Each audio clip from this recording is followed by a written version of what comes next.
오늘 이제 민수기 공부를 우리가 챕터 두 장을 남겨놨는데요. 민수기 35장하고 36장 두 장을 남겨놓고 있는데 오늘은 35장 있는 말씀을 우리가 함께 생각해 보려고 합니다. 특별히 민수기 35장은 하나님께서 가나안 땅에 이스라엘 백성들이 들어가게 될 때 그 레위인들에게 줄 기업 그리고 도피성에 대한 말씀을 하시고 계십니다. 몇 주 전에 제가 이제 안식일 설교 때 이 도피성에 대한 설교를 한 적이 있는데 그 내용과 겹치지 않게 오늘 민수기 35장에 있는 말씀에 기초해서 오늘 말씀을 준비를 했습니다. 이스라엘 백성들이 광야에서 생활할 때 그들의 모든 삶의 중심에 성소가 있었습니다. 그렇죠? 우리가 민수기 처음 1장부터 공부할 때 하나님께서 이스라엘 백성들을 그 인구를 조사하시고 그런 과정 속에서 지파별로 다 이렇게 조직을 하셨잖아요. 그 세 지파씩.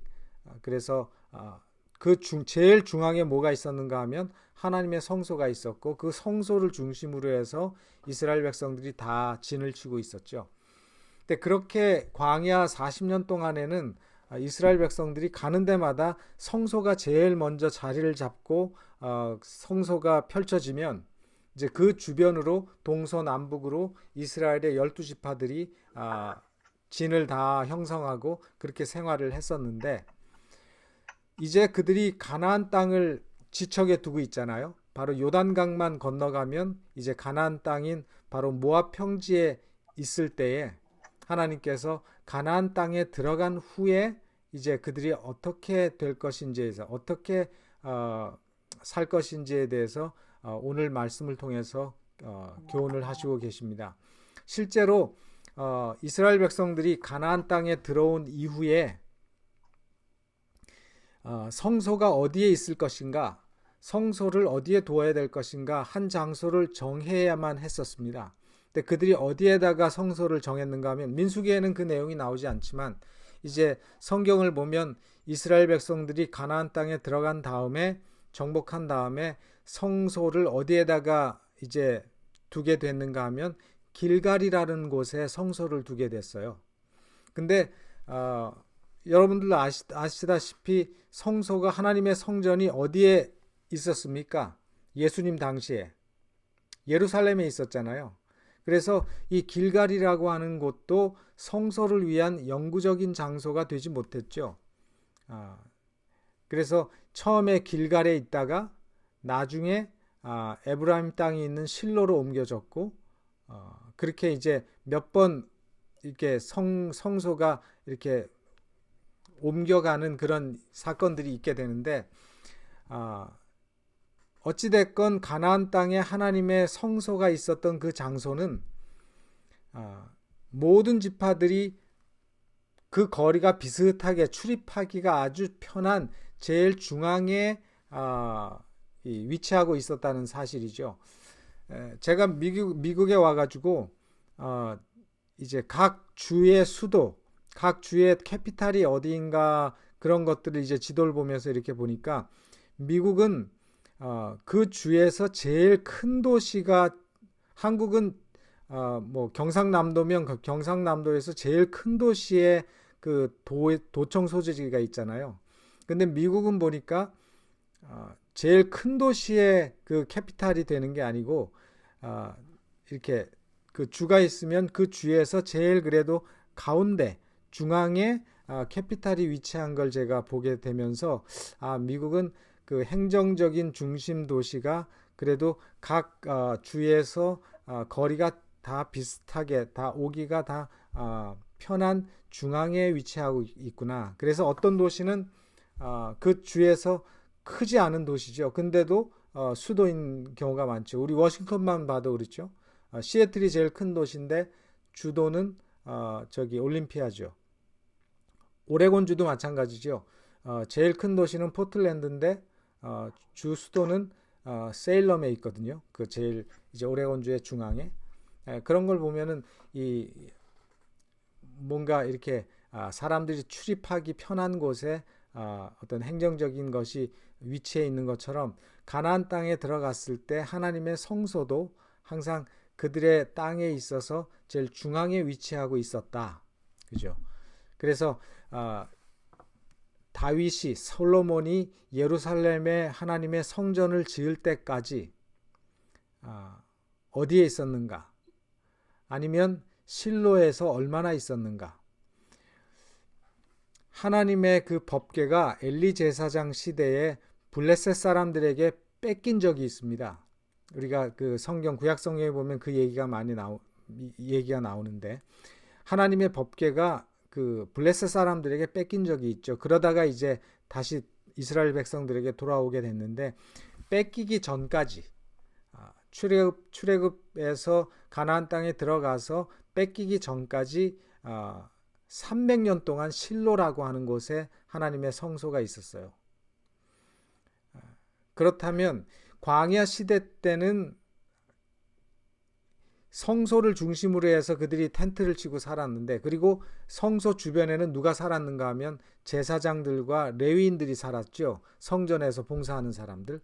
그렇다면 성소에서 봉사하는 레위인들은 어디에 살았을까? 광야 시대에는 아까도 말씀드린 것처럼 성소 주변에 장막을 치고 레위인들이 살았죠. 그래서 성소 남편에는 고앗 족속이 있었고 서편에는 게르손 족속이 있었고 북편에는 무라리 족속이 장막을 치고 살았었죠.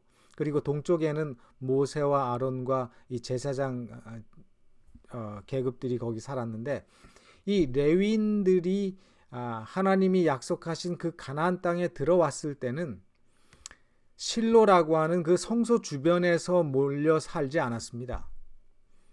이 민수기 35장에 보면은 그 실로 성소 주변에 몰려 살도록 하신 것이 아니고 각 지파가 사는 땅에 흩어져서 살도록 하나님께서 명하셨다는 사실이죠. 그래서 여러분들이 민수기 35장 1절부터 3절에 있는 말씀을 보면은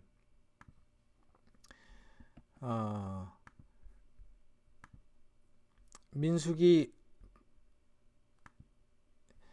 조금 제가 글씨를 크게 보여.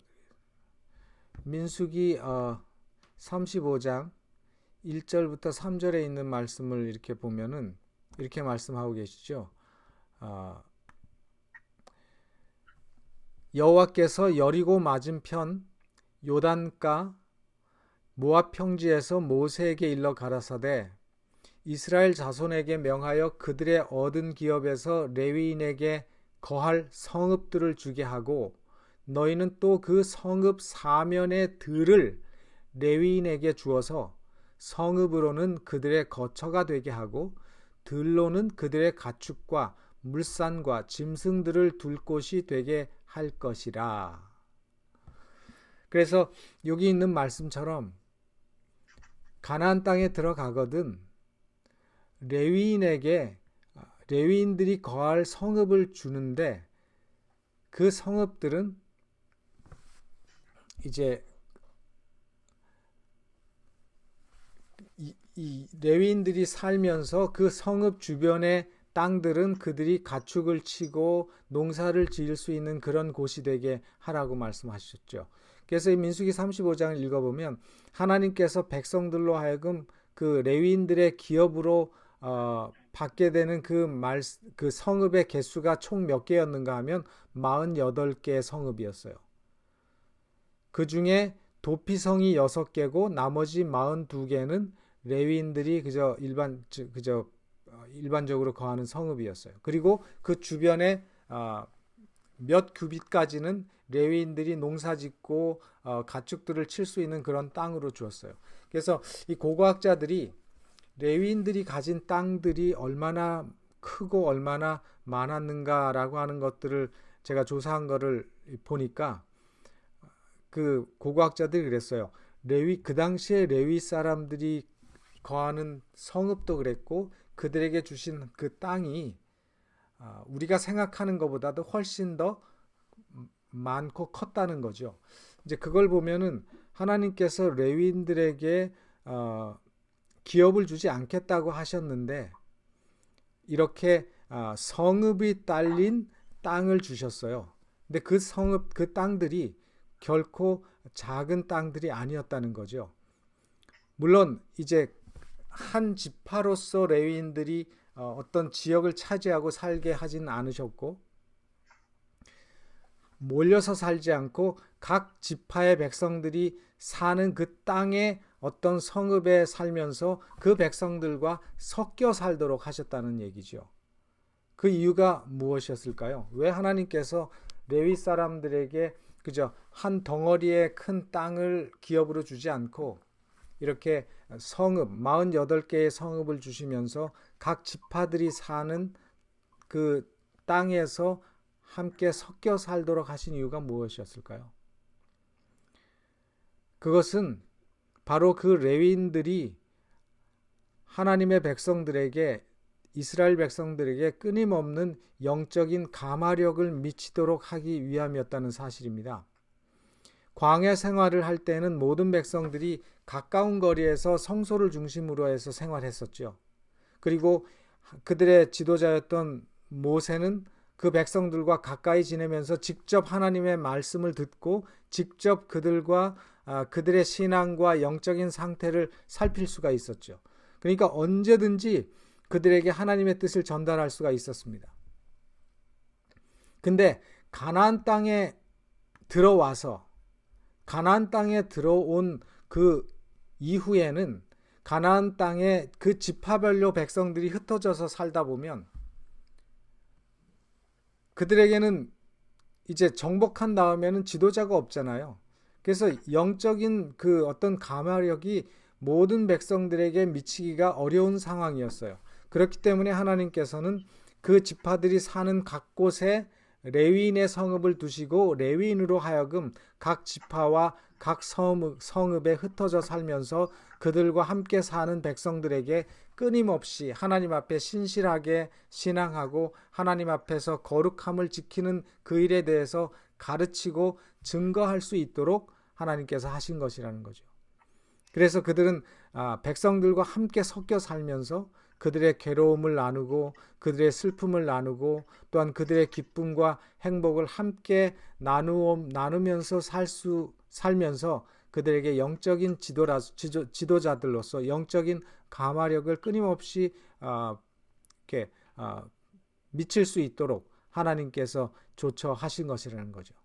그래서 그런 하나님의 뜻을 우리가 가만히 보면서 하나님의 백성들이 있는 곳에는 특별히 하나님께 은혜를 많은 사람들은 그가 사는 곳에서 하나님의 그 거룩한 영향력을 끼치는 사람이 되어야 한다는 사실을 우리는 기억해야 하는 것입니다. 그래서 하나님께서는 하나님의 모든 백성들이 그가 사는 곳에서 하나님의 은혜를 나누는 감화력 있는 사람들로 생활하기를 바라시죠.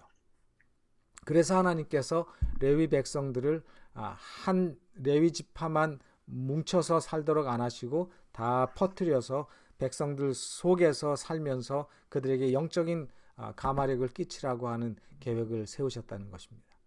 그리고 이제 도피성에 대한 얘기가 나오는데 6개의 도피성이 있죠. 우리가 들은 것처럼 요단강을 중심으로 해서 요단강 서편, 요단강 동편에 세 성읍씩 이쪽에 세 성읍, 저쪽에 세 성읍 해서 6개의 도피성이 있었어요.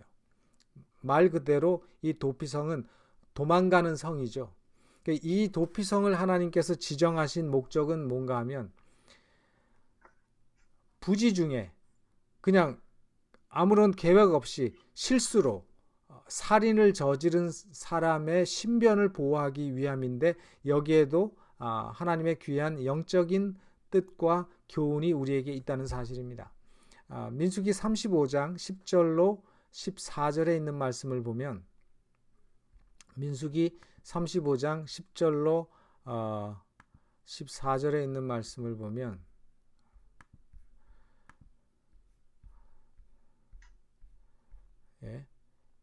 여기 보이시죠? 이스라엘 자손에게 말하여 그들에게 이르라. 너희가 요단을 건너 가나안 땅에 들어가거든 너희를 위하여 성읍을 도피성으로 정하여 그릇 살인한 자로 그리로 피하게 하라.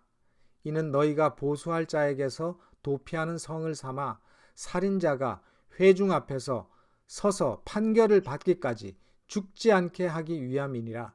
너희가 줄 성읍 중에 6으로 도피성이 되게 하되 세 성읍은 요단 이편에 주고 세 성읍은 가나안 땅에 주어 도피성이 되게 하라.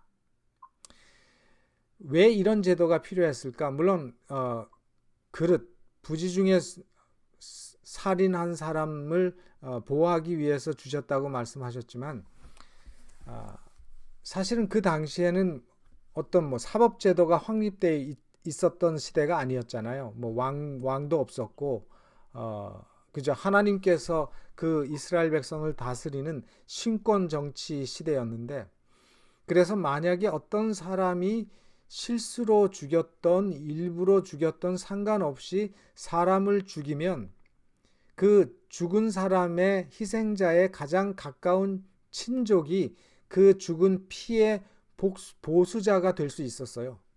왜냐하면 하나님의 율법에 피는 피로 눈은 눈으로 이는 이로 하는 그 말씀이 있었기 때문에 그래서 그 당시에는 오늘날처럼 경찰이나 사형을 집행하는 어떤 사법기관이 따로 있는 것이 아니었기 때문에 그 역할을 누가 감당을 했는가 하면 친족들이 감당을 한 거죠.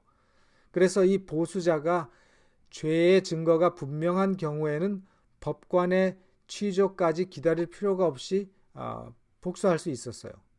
그 당시에 어디서든지 그 살인자를 발견하면 그는 그 즉시 그 사람을 죽일 수 있었습니다. 그렇지만 하나님께서는 고의로 사람을 죽인 것이 아니라 부지 중에 혹은 실수로 사람을 죽였을 경우에 그 사람을 복수자의 손으로부터 보호받을 수 있도록 하셨는데 그것이 바로 도피성이었다는 거죠.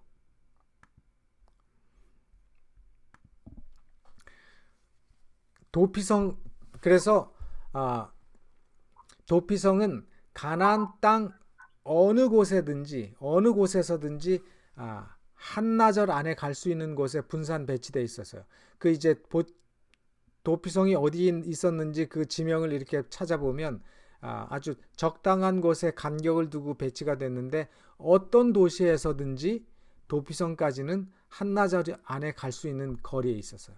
그리고 도피성으로 가는 길은 언제나 평탄하도록 손질이 잘 돼 있었고 모든 길을 따라서 푯말들을 세워서 도망가는 자가 길을 잃지 않도록 분명하게 도피라는 말을 기록해 두었다고 그런 역사가 증거를 하는데 그래서 그거는 이스라엘 백성들뿐만 아니라 이방인들이라 할지라도 우고하는 자들이라 할지라도 이 도피성을 이용할 수가 있었다는 사실이죠. 그래서 도피성은 가나안 땅 어디서든지 한나절이면 갈 수 있는 거리였고 억울하게 누명을 쓴 사람이든지 내가 실수로 사람을 죽인 사람은 그 복수하는 사람의 손길을 피해서 그 도피성으로 피해갈 수가 있었던 것이죠. 근데 그렇다고 해서 도피성에 가면 누구든지 다 안전한 건 아니었습니다. 왜냐하면 일단 한 사람이 오면 그 사람은 이제 도피성에 있는 그 레위 사람들한테 제사장과 레위 사람들 앞에서 판결을 받아야 됐어요. 정말 이 사람이 분명히 고의적으로 살해하지 않았다는 것이 증명이 될 때만 그 도피성에서 보호를 받을 수 있었습니다. 어쩌면은 한번 제가 가만히 생각해 봤어요. 어쩌면 도피성에서 사는 날 동안 답답하고 여기 내가 언제까지 여기 있어야 되나 내 가족들도 보고 싶고 친구들도 만나고 싶은데 답답해서 죽겠다. 그거를 구속이라고 생각할 수도 있었을 거예요. 지금 우리가 코로나 때문에 이렇게 집에서 집에서 스테이 홈 하고 소셜 디스턴스 하고 마스크 쓰고 있을 때 많은 사람들이 답답해하고 못 나가는 거에 대해서 좀 하잖아요. 근데 사실은 그게 우리를 보호하는 건데 마찬가지로 이 도피성에 피해 있는 그 사람들은 도피성을 벗어나는 것이 그에게는 사실은 죽음을 의미하는 것이었습니다. 왜냐하면 그 도피성의 아무리 그 사람이 억울하고 고의로 죽일 마음이 없이 실수로 그런 일이 있었다 할지라도 도피성을 나가는 순간 그는 보호의 손길에서 벗어나는 거죠. 복수자의 손에서 구해줄 방법이 없었어요. 그러나 그 안에 있기만 하면 안전했습니다. 가만히 생각해 보세요. 물고기도 저는 가만히 물고기 역시 물에 갇혔다고 생각하지 않습니다. 그죠? 물고기는 물속을 벗어나는 순간 자유가 아니라 죽음을 맞죠. 그래서 물고기는 물속에 있을 때 자유를 누릴 수 있어요. 그런 건 많죠. 우리가 지금 가만히 생각해 보면 기차도 어떻습니까? 기차도 레일 위를 달릴 때 철로 위를 달려야지 안전하지, 철로 바깥으로 나가면 우리는 그걸 탈선이라고 말하잖아요. 그래서 기차가 자유로울 수 있는 것, 기차가 안전할 수 있는 것은 언제나 기차가 레일 위에 놓여 있을 때입니다. 비행기도 마찬가지예요. 비행기는 마음대로 날아다니는 것 같지만 비행기는 항로를 따라다닙니다. 항로를 벗어나면 항상 위험 부담을 가지고 있어요. 그래서 비행기 조종사들은 그 항로를 굴레로 여기지 않습니다. 배도 마찬가지죠. 그 망망대해 얼마나 넓습니까? 아무데나 가도 될 것 같지만 배들도 역시 그들이 가는 운행하는 그 항로가 있는 것입니다. 아무데나 날아다닌다든지 아무데나 이렇게 이 배를 타고 가면 항로 이탈이 되든지 암초에 걸리든지 추락하든지 파손하고 마는 것입니다. 그래서 죄인은 어디에 있을 때 피하여 있는 것이 가장 안전한 길인가 하면 바로 도피성 안에 피하여 있는 것이 가장 안전한 길인 것입니다. 그런 의미에서 이 도피성은 누구를 표상하는 것일까요? 이 도피성도 예수 그리스도에 대한 표상입니다. 그래서 우리가 그리스도 안에 있을 때, 우리가 믿음 안에 있을 때, 우리가 신앙 안에 있는 것이죠. 우리가 하나님 안에 있는 것이 우리를 구속하는 것이 아니라 우리의 자유를 억압하는 것이 아니라 우리가 그리스도 안에, 믿음 안에, 하나님 안에 있을 때 우리에게 진정한 자유가 있고 우리에게 안전과 보호가 보장된다는 사실을 이 도피성은 다시 한번 우리에게 간접적으로 가르쳐주고 있습니다. 그렇다면 이 죄인이 그럼 평생 도피성에서 살아야 하는가? 그렇지 않습니다. 이 사람은 도피성에서 나올 수 있는 때가 있어요. 언제까지 도피성에서 살아야 되는가 하면 대제사장이 죽을 때까지. 그 당시에 대제사장이 죽으면 도피성에 피난하고 있던 모든 죄인들이 자유를 얻게 됩니다. 그리고 그들은 이제는 자기들이 들어온 고향으로 다 돌아갈 수가 있었어요. 왜 대제사장의 죽음이 그렇게 중요했는가? 왜 대제사장의 죽음을 기점으로 그들에게 그런 자유를 허락하게 되었는가? 그 이유가 무엇일까? 여러분, 성경에 보면 그런 말씀이 있죠. 생명은 생명으로 밖에 그 대가를 갚을 길이 없는 것이죠. 아무리 실수로 사람을 죽였다 할지라도 그것은 하나님의 형상으로 지음을 받은 사람의 목숨을 빼앗은 것입니다. 그렇기 때문에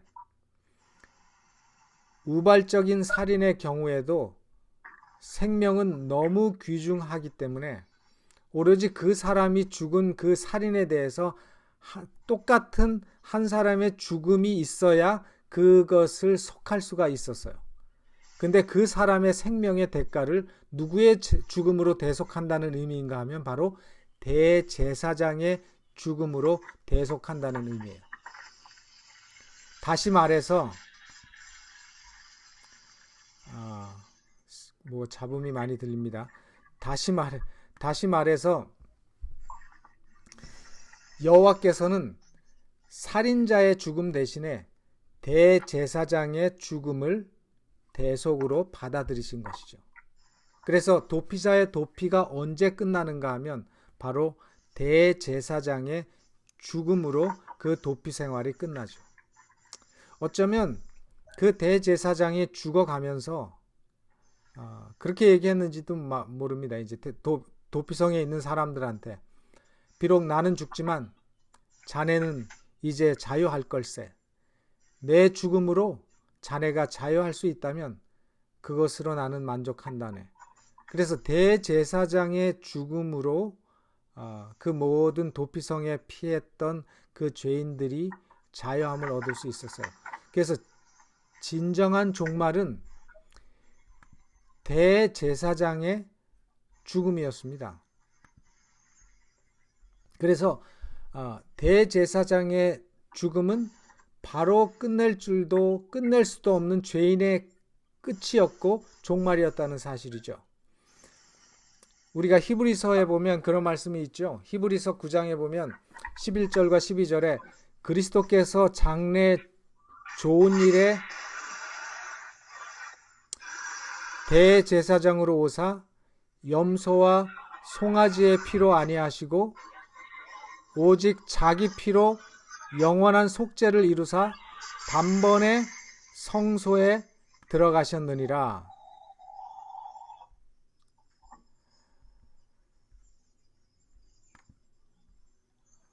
이 말씀처럼 궁극적으로 예수님의 죽음만이 우리의 영원한 도피를 끝나게 해주신다는 것입니다.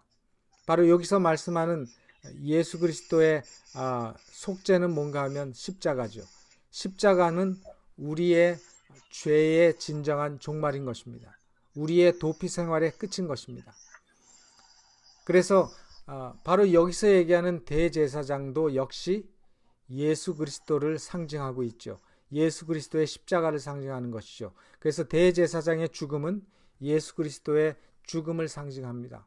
그래서 히브리서 9장에 그가 좋은 일의 대제사장으로 오사, 그가 대제사장으로 오셔서 죽었기 때문에 우리의 모든 도피 생활이 끝나고 우리에게 자유가 주어졌다는 사실을 말씀하고 계십니다.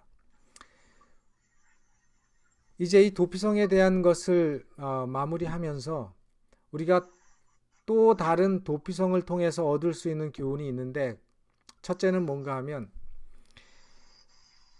그 당시에 모든 이스라엘 백성들이 어디에 서든지 간에 어디에 살든지 간에 도피성으로 달려가는 길이 넓게 준비된 것처럼 예수님께 나오는 길은 모든 인류에게 넓게 열려 있다는 사실입니다. 또 도피성으로 가는 길목마다 길을 잃지 않도록 큰 표지판을 붙여 놓았던 것처럼 예수님께로 나오는 길은 오늘 우리에게 하나님의 말씀을 통해서 너무나도 분명하게 우리 앞에 제시되어 있다는 사실이죠. 그래서 이 세상의 어떤 권세도 구원과 용서를 위해서 예수 그리스도께로 달려가는 우리를 그분의 손에서 빼앗을 수 없다는 사실입니다. 예수 그리스도 안에 있는 모든 자들은 바로 그분의 보호하심 아래 영원한 안식과 평안을 누릴 수 있게 해주신다는 보장을 하고 계시는 것입니다. 우리는 그런 하나님의 보호하심과 보장 안에 신앙하고 있는 것입니다. 우리는 그 안에 살 때, 우리가 신앙 안에 거할 때 우리는 이런 보장을 받고 있는 것입니다. 둘째는 도피성으로 도망하는 사람은 조금도 지체해서는 안 된다는 사실이죠. 그는 내 친구들하고 좀 더 놀다 가야 되는데, 우리 가족들하고 헤어지기 싫은데, 그렇게 할 시간이 없다는 것입니다. 그는 가족과 직업을 모두 버려야 했어요. 사랑하는 사람들에게 작별을 고할 시간도 없었을 수도 있습니다. 왜냐하면 생명이 위태롭기 때문에.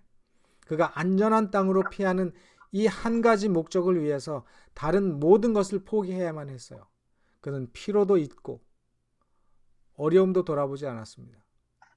그래서 이 도피성을 향해서 달려가는 그 사람은 그 성 안에 도달할 때까지는 한순간도 발걸음을 멈추지 않았다는 사실이죠. 이게 바로 도피성으로 달려가는 죄인의 자세였다는 사실입니다. 오늘 우리를 한번 바라보시기 바랍니다. 우리가 예수님께로 나아가는 데 있어서 우리는 얼마나 많은 것들을 생각하고 있는가? 어떤 사람들은 자기 직업에 대해서 생각합니다. 어떤 사람들은 친구들에 대해서 생각합니다. 어떤 사람들은 경제적인 이유를 생각합니다. 어떤 사람들은 자녀들의 문제를 생각합니다. 어떤 사람들은 교회하고 거리가 너무 멀다. 어떤 사람들은 그 교회 가니까 이 사람 보기가 싫다. 너무 많은 것들 때문에 하나님께로 나아가는 그 도피성으로 달려가는 일을 지체하고 있는지 모르겠습니다. 그러나 분명한 것은 바로 지금 우리가 이것들을 다 포기하고 예수님께로 달려가지 않으면 우리를 삼키려고 오는 사자같이 두루 다니는 사단의 손에 우리가 잡힐 수 있다는 사실입니다. 그렇기 때문에 우리가 그리스도 안에 있는 일에 대해서 더 이상 지체하지 말아야 됩니다. 우리가 신앙적으로 결단하는 일에 대해서, 신앙적으로 선택하는 일에 대해서 미루거나 지체하거나 선택을 나중에 하겠다고 하는 그런 일들은 우리가 해서는 안 된다는 사실입니다. 부조와 선지자 517페이지에 보면 이런 말씀이 있습니다. 죄인은 그리스도 안에서 은신처를 찾을 때까지는 영원한 사망을 당할 수밖에 없습니다. 도피자가 불필요한 배회나 부주의로 인해서 살 수 있는 유일한 기회를 빼앗기는 것처럼 지체함과 무관심이 우리 영혼의 파멸을 가져올 수 있습니다.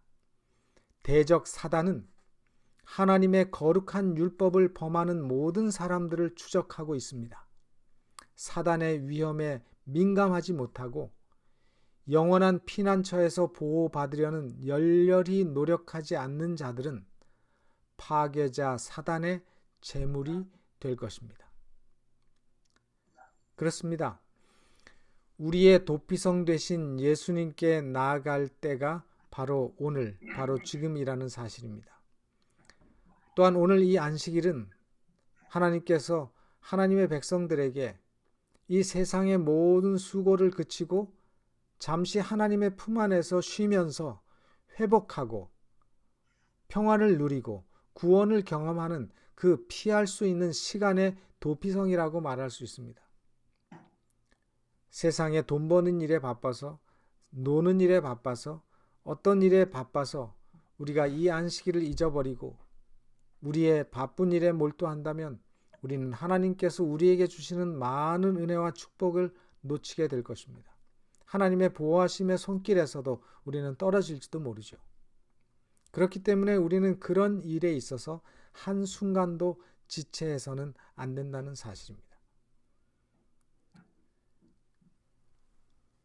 바로 오늘 우리가 이 하나님의 구원을 잃어버리고 오늘 우리가 그 기회를 잃어버리면 우리는 영원히 잃을 수도 있기 때문에 그렇습니다. 이종수 선생님의 우리 아내 되시는 우리 나집사님하고 통화하면서 나집사님이 그런 얘기를 계속 하셨어요. 인생이 너무 허무하다고. 그렇게 돌아가실 줄 모르셨다는 거죠. 사실 우리의 인생은 안개와 같고 바람 앞에 있는 촛불과 같아요. 우리는 언제 젊었다고 해서 오래 산다고 보장할 수도 없고 늙었다고 해서 더 빨리 돌아가신다고 말할 수도 없습니다. 우리의 생명은 언제 어떻게 될지 모릅니다. 그렇기 때문에 우리는 지금 우리에게 주어진 우리의 시간 동안에 최선을 다하고 신실하게 하나님 앞에 성실한 신앙인의 모습으로 살아가야 될 필요가 있습니다. 내일 우리의 인생이 끝날지, 우리의 인생이 언제 끝날지 모르는 시대에 우리는 살고 있는 것입니다. 그렇기 때문에 우리는 한순간도 지체하지 말고 하나님께서 우리에게 주시는 은혜를 받고 하나님의 말씀 속에서 하나님과 동행하며 신실하게 우리의 신앙을 살아야 하리라고 생각을 합니다. 그런 면에서 오늘 이 말씀이 우리의 모든 신앙생활에 기억해야 될 말씀이라고 저는 생각을 하고, 또 우리의 도피성 되시는 우리의 주님 안에서, 우리의 신앙 안에서, 하나님 안에서 우리가 감사하며 그 하나님이 주시는 자유를 누리면서 이 세상의 삶을 살아갈 때 그것이 가장 안전한 길이라는 사실을 우리 모두가 잊지 말고 기억하며 사시는 우리 모두가 되기를 바라면서 오늘 말씀을 마치겠습니다. 제가 기도하겠습니다. 하늘에 계시는 아버지 하나님, 오늘 주의 은혜를 인하여 감사합니다. 저희들은 죽을 수밖에 없는 죄인들이지만은 하나님께서 우리를 위하여 도피성을 준비하셨고, 우리를 위하여 우리의 생명 대신에 대제사장을 준비하셔서 우리의 죄를 대속하게 하시고 우리의 죽음을 대속하게 하심을 인해서 감사합니다. 그로 인해서 우리에게 희망이 생겼고, 그로 인해서 우리에게 생명이 주어졌음을 기억하게 하시고, 오로지 그 은혜 속에서 매일매일 감사하며 우리의 신앙생활을 살아갈 수 있고 신앙해 갈 수 있도록 도와주시옵소서. 우리의 마음속에 겸손함과 신실함을 허락하시고, 우리가 어떤 지경에 있든지 늘 하나님 안에서 하나님과 동행하며 신실하게 걷는 우리 모두가 되게 하여 주시옵소서. 이제 이 귀한 안식일이 시작되는 시간, 우리의 모든 삶을 주님께서 받아주시고 우리의 모든 염려와 걱정들이 주님 안에서 해결되고, 또 주님의 주시는 은혜 속에서 우리의 영과 육이 회복되는 귀한 안식일이 되도록 축복하여 주시옵소서. 예수님의 이름으로 기도하옵나이다. 아멘.